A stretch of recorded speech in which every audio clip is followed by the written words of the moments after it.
Hoje, no Cafezinho de Prosa, eu converso com o advogado Diego de Paiva Vasconcelos. É claro que nós vamos falar a respeito de tudo isso, mas principalmente tem um tema que nos atrai a todos aqui de Rondônia, a transposição.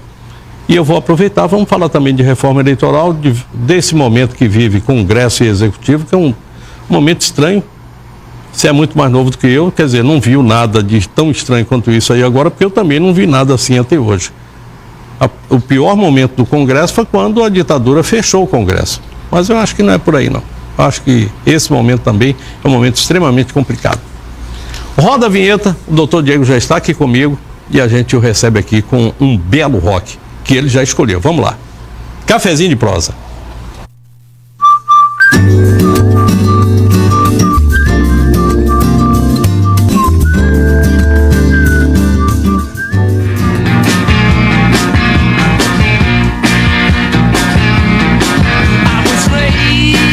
Essa é marca registrada, né, Diego? Muito boa noite. Muito prazer boa noite, em recebê-lo aqui.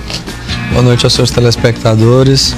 O prazer é meu de estar aqui conversando com você e podendo ouvir uma das minhas músicas favoritas do Rolling Stones, que é Jumpin' Jack Flash. É verdade. E o Rolling Stones continua na balada, né? Os caras estão aí procurando. Aliás, o Rolling Stones está, o Mick Jagger com 70 e tererê, o guitarrista, daqui a pouco eu não lembro o nome dele, também já está mesmo que eu, já não se lembra muito bem das coisas não. Mas o certo é o seguinte, ele está lá junto com o Mick Jagger e o resto da banda, buscando espaço para fazer mais uma turnê. Eu acho que eles vão parar quando tiver 102 anos e tocando rock daquele jeitão de sempre, a mesma coisa. Eu tenho essa mesma impressão. A mesma coisa. Diego, a gente vai falar muito hoje aqui a respeito de transposição. Você acaba de marcar um tento e eu acho que é fruto da sua competência, da sua persistência, tenacidade.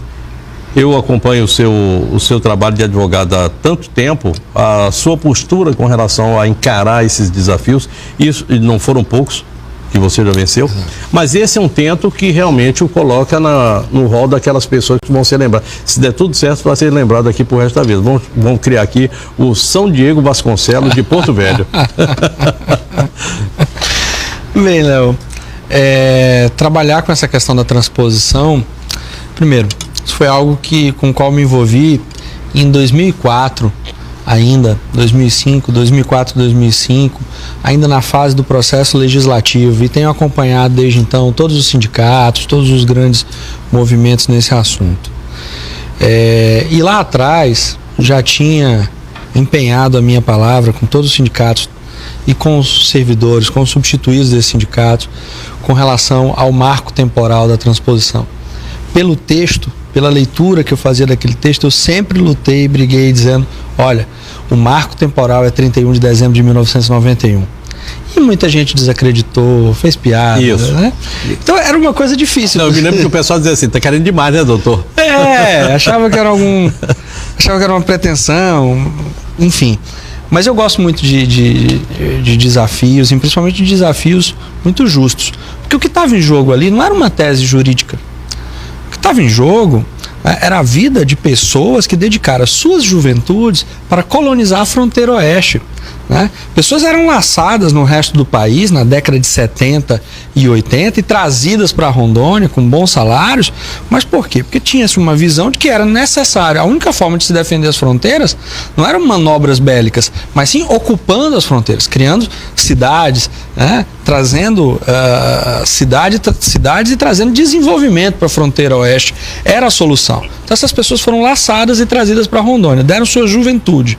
Nada mais justo do que reconhecer o seu vínculo com a União, uma vez que elas tinham sido custeadas até 1991 por esse ente federal. Primeira pergunta que eu vou lhe fazer aqui, já que você falou em ente federal e essas pessoas que aqui estavam, que eram, na verdade, empregados do governo. Você falou a respeito a única forma seria colonizar, colocando pessoas aqui e não uma estratégia militar. Mas interessante, por trás dessa colonização, dessa vinda de pessoas, também estava uma estratégia militar. Rondônia foi colonizada, quem comandava o processo aqui era o Exército, lá em cima, em Roraima ou no Amapá, era a Marinha, e a Aeronáutica em Roraima? O Roraima ou Amapá? Não, Roraima.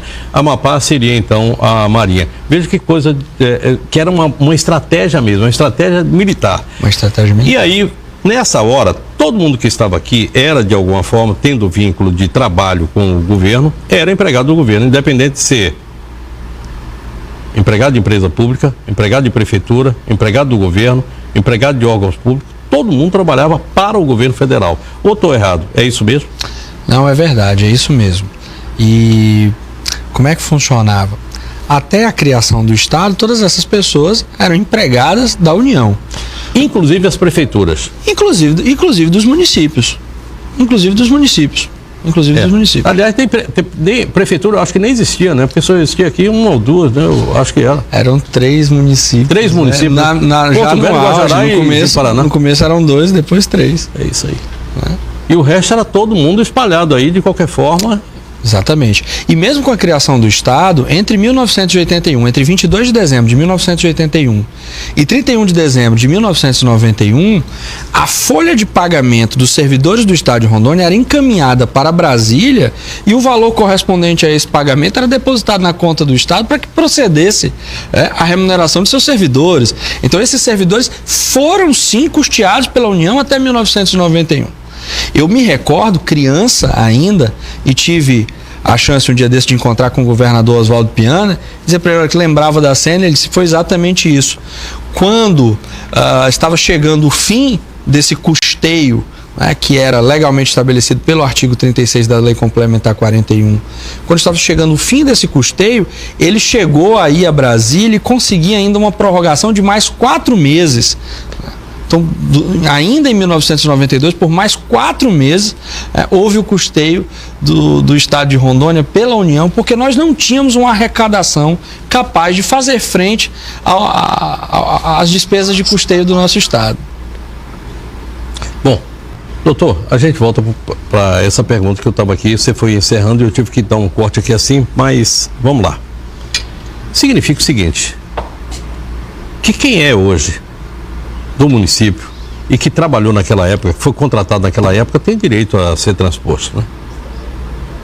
Sim, o próprio texto da Emenda Constitucional 60, assim como o texto da Emenda Constitucional 79, prescrevem esses direitos aos servidores dos municípios de territórios federais, né? A questão toda hoje que se discute também com relação aos servidores municipais são os marcos temporais. É uma questão técnica que teve início com a Constituição Federal de 1988. O município só passa a ser ente federal, ou ente federado, a partir da Constituição Federal de 1988. No período anterior, o município integrava o Estado. Né? Era o próprio ente federado. O município não era, o ente era o Estado, né? E o município apenas integrava. Então, assim, até a criação do Pacto Federativo, fundado na Constituição Federal de 1988, os municípios integravam os estados. Então, ainda há a possibilidade também de se discutir o marco temporal com relação aos servidores municipais. Agora, esse é um movimento que ainda não começou, está incipiente. Mas que precisa, né? Precisa se discutir sim o marco temporal do servidor municipal. E isso tem que ser feito via sindicato, né? Me parece que é o melhor caminho, né? Bem, Léo, como eu estava te falando aqui nos bastidores, por exemplo, vejamos o caso dos servidores do Ministério Público, do Poder Judiciário, da Assembleia Legislativa, Tribunal de Poder Contas. Legislativo, Tribunal de Contas. A União fez uma interpretação da Emenda Constitucional 60 que excluiu todos esses servidores dos seus efeitos, ou seja, eles não tinham, segundo a interpretação da administração federal, direito à transposição, e a transposição seria um direito exclusivo dos servidores do Poder Executivo. Inconformados, recorreram aos seus sindicatos, que judicializaram a questão, e tivemos aí um provimento, uma prestação jurisdicional, dizendo que não, esses servidores também são beneficiários, uma vez que a Constituição não fez tal distinção, não pode o intérprete fazê-lo. Vou adiantar mais uma pergunta. Empresas públicas como Ceron, Beron, Rondopop, que me parece que era ligado ao Beron, Enaro, essas empresas que eu não sei a época que foram criadas. Mas e se elas estivessem funcionando e os seus funcionários existissem naquela época, também serão abrangidos com essa possibilidade de transposição? Salvo engano, Léo, inclusive já há sentença sobre os empregados das empresas públicas, os empregados da administração indireta, né? Um sindicato, inclusive representado processualmente pelo Dr. Breno de Paula, ingressou e obteve êxito também. Já nessa fase aqui agora? Já nessa fase. Já há sentença de primeiro grau com relação a empregados da administração indireta. Não sei lhe precisar agora, tenho quase certeza que relativo a Beron ou uma outra empresa pública da administração. Que vai ser mais ou menos a mesma coisa, né? Eu acredito que vai ser, sim. É um precedente forte para outros empregados na mesma situação. Funcionários públicos que estavam em universidades e prestando serviço aqui, da mesma forma, né? Independente de estarem vinculados aqui a uma ou outra universidade. Servidores civis e policiais militares admitidos pelo Estado de Rondônia entre 1981 e 1991 têm direito a transpor, ou seja, têm direito a serem enquadrados pela União em função correspondente, em carreira correspondente nos seus quadros funcionais. Eu acho que isso mata o assunto. Acho que sim. Eu acredito que, bom, você acaba de ter um ganho aí que eu queria que você falasse a respeito dele, que é esse sindicato que eu recebi aqui, já falamos aqui no programa do Everton, no SIC News, e eu fui lá em casa que eu disse assim, essa é a minha pauta, eu vou levar o Diego para a gente falar a respeito desse assunto. Eu queria que você falasse a respeito dela. Exatamente. E de onde é que você... O Sindicato dos Servidores do Ministério Público, né, juntamente tanto com o Sinju, que é do Poder Judiciário, como o Sindiler, do Poder Legislativo, todos ingressaram em juízo buscando o reconhecimento de vínculo dos seus servidores, né, admitidos até 31 de dezembro de 1991, nos quadros da União. Eles tinham sido excluídos por interpretação da administração federal, que entendia que só se destinava aos servidores do Poder Executivo, e decidiram judicializar a questão. Obtivemos esse ganho de causa, tanto para enquadrá-los imediatamente, houve antecipação de tutela, a União tem um prazo de 120 dias para enquadrar os servidores do Ministério Público. A sentença também reconheceu que esse direito é extensível aos servidores do Poder Judiciário e do Poder Legislativo, bem como do Tribunal de Contas, e mais, condenou a União a pagar o retroativo, ou seja, a diferença entre o que eles vão ganhar no Serviço Público Federal e o que ganhavam no Serviço Público Estadual, desde 2009, de 11 de novembro de 2009, que é a data da promulgação da Emenda Constitucional 60. Ou seja, além de ter um ganho remuneratório a partir do seu enquadramento, né, esse ganho também tem uma percussão retroativa. Essas diferenças remuneratórias serão devidas, deve se formar um precatório. Nessa história aqui, eu acho que eu vou ter que entronizar alguns santos aqui no altar do pessoal que trabalhou nessa transposição. Tá me lembrando aqui, a Fátima Cleide foi a primeira pessoa que levantou essa questão. Eu sempre falo que a Fátima Cleide é por uma questão de justiça. Para mim, a mãe da PEC, da Emenda Constitucional 60. Foi ela que começou esse movimento. O movimento já existia, mas ela teve a coragem e levou esse assunto para dentro do Senado. Eu vi no dia que a Fátima apresentou isso para votação e que o Mercadante foi lá e cortou a Fátima em plenário. Foi uma deselegância e uma maldade com o povo de Rondônia. Eu não esqueço aquilo nunca mais. Mas isso não quer dizer nada, não. Depois disso, nós tivemos Expedito Júnior, o governador Cassol, que foi uma pessoa que brigou muito por isso. Apesar de vez em quando dizer isso não vai dar nada, mas na hora que foi preciso, brigou, fez uma movimentação e a coisa avançou. Doutor Luciano Alves, que pegou aquilo que já estava perdido e com seus alfarrábios, eu vou chamar de alfarrábios porque eram alfarrábios mesmo, foi lá e mostrou para o pessoal que a coisa funcionava desse jeito. O Tribunal de Contas do Estado que deu todo o suporte para que isso ocorresse, e mais, o doutor Dimes, do Ministério Público Federal, que há pouco tempo deu essa sentença, que foi, eu acho que o caminho que encontrou eco em todo o restante, e o santo mais novo dessa causa, que é São Diego Vasconcelos, que eu acho que vai ser entronizado com a auréola, porque eu acho que essa vitória sua aí acaba de vez com esse assunto em termos de transposição. Ou seja, quem era empregado de qualquer coisa, município, federal ou empresa, o que quer que seja, tem direito a essa transposição. Isso vai ser discutido ainda? Vai. Isso não é batalha ganha, eu acho que ainda tem coisa aí para você ganhar, né? Ainda há recurso, essa questão deve chegar, como é uma questão eminentemente constitucional e o debate cinge-se a normas constitucionais, ela deve chegar até o Supremo Tribunal Federal. Mas o grande ganho é que houve antecipação da tutela em sentença e a sentença tem efeitos imediatos. Porque, em regra, a sentença contra a Fazenda Pública não faz efeitos imediatos, só após o trânsito em julgado. Mas quando há tutela? Quando há tutela antecipada na sentença, sim, está pronta para colher efeito. E mais, foi garantido também o direito de transposição dos inativos. Isso, para mim, também foi extremamente importante. Essas pessoas que estão na inatividade, hoje estão aposentadas, mas que deram sua vida, deram sua juventude por esse Estado. Sabe por que isso? Vai, então tem esse lado, tem um lado humano muito forte. É muito forte nessa e para nós, que somos de Rondônia, para mim que sou filho de colonos, né? Eu sinto que eu fiz algo de muito bom para o Estado quando eu acreditei nessa causa, mas não sozinho, muitas pessoas sim contribuíram, e pela primeira vez eu vi a nossa bancada trabalhar unida, né? Foi em torno da emenda da transposição. Todos os nossos deputados federais e senadores trabalharam arduamente, todos. Esqueci de falar algum nome de santo aí. Se eu esqueci, é o seguinte: depois a gente vai entronizar todo mundo aqui assim, não tem nenhum problema não. Eu tenho mais um recado para dar aqui. Você sabe como é que são essas coisas, né? Eu esqueci de um santo, cara. Eu fui falar, olha, eu vou me lembrar de santo aqui, dos santos que eu vou entronizar, mas tem um santo que foi muito importante. Na hora que eu falei da senadora Fátima Cleide, eu me lembro que esse santo estava ali do lado dela também. Falei dela, falei do expedito, esqueci de um senador tão importante para essa história da transposição. Senador Valdir Raupp. E junto com o senador Valdir Raupp, estava lá a outra santa. Santa Marinha Raupp. É verdade. E é capaz de eu ter esquecido mais santo aí. O senador e a sua esposa, a deputada, foram peças fundamentais.